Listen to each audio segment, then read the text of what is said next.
अस्सलाम वालेकुम। अच्छा, आज डिस्कस करते हैं। ज़्यादातर फॉरेक्स मार्केट में हम करेंसीज़ को ट्रेड करते हैं। आपने देखा होगा euro USD, GBP USD, AUD USD वगैरह। लेकिन इसके अलावा आप डॉलर इंडेक्स को भी ट्रेड कर सकते हैं। फ़र्स्ट ऑफ़ ऑल आप डॉलर इंडेक्स को ये समझ लें कि अगर आप चाहते हैं कि आप प्योरली सिर्फ़ और सिर्फ डॉलर को ट्रेड करें, यानी उसके साथ कोई यूरो ना हो, पाउंड ना हो, ऑस्ट्रेलियन डॉलर ना हो, न्यूजीलैंड डॉलर ना हो, कैनेडियन डॉलर ना हो, कुछ भी ना हो, आप चाहते हैं कि सिर्फ और सिर्फ डॉलर को ही ट्रेड की जाए, तो इसके लिए अच्छा इसमें डिफरेंट ब्रोकर्स, डिफरेंट नेम उसमें हो सकते हैं।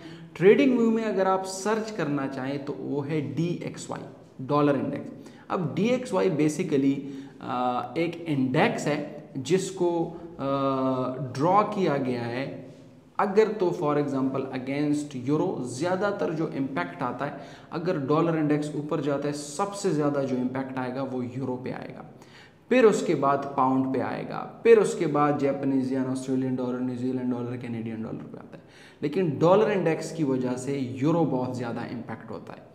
अब अगर आप डॉलर इंडेक्स को एंटी यूरो भी कहा जाता है, यानी आप यूरो का बिल्कुल ये जो है वो अगेंस्ट है। बहुत सारे ब्रोकर्स हैं। ट्रेडिंग व्यू में अगर आप सर्च करना चाहें तो वो DXY है, डॉलर इंडेक्स।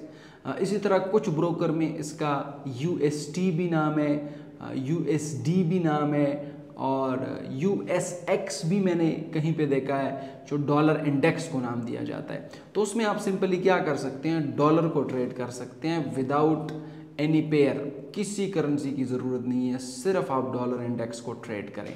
ये आपने तब ट्रेड लेना है कि अगर आप चाहते हैं, फॉर एग्जांपल हमारे पास न्यूज़ है, USD की न्यूज़ है, और मुझे पता है कि USD की न्यूज़ जो है वो मार्केट को इम्पैक्ट कर रही है एक हफ्ते के लिए, और मुझे पता है कि USD को मैंने बाय करना है क्योंकि न्यूज़ इस तरह ही है, और एक हफ्ते के लिए मैंने बाय करना है। लेकिन उसके अगेंस्ट मुझे कोई वीक करेंसी नज़र नहीं आ रही कि मैं इसको पेयर कर सकूँ, तो फिर बेहतर है कि आप किसी पेयर में ट्रेड ना करें, आप सिंपली डॉलर इंडेक्स में ट्रेड कर लें। तो उससे फ़ायदा ये होगा कि आपका जो एक्सपोजर है वो किसी पेयर के बजाय सिर्फ और सिर्फ डॉलर इंडेक्स में जाएगा।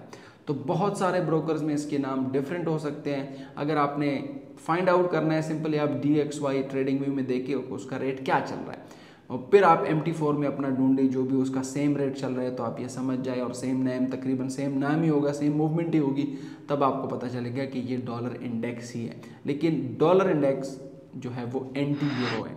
कभी कभार लोग यूरो में ट्रेड इस वजह से भी करते हैं कि डॉलर ऊपर जाता है या डॉलर नीचे आता है। Thank you very much.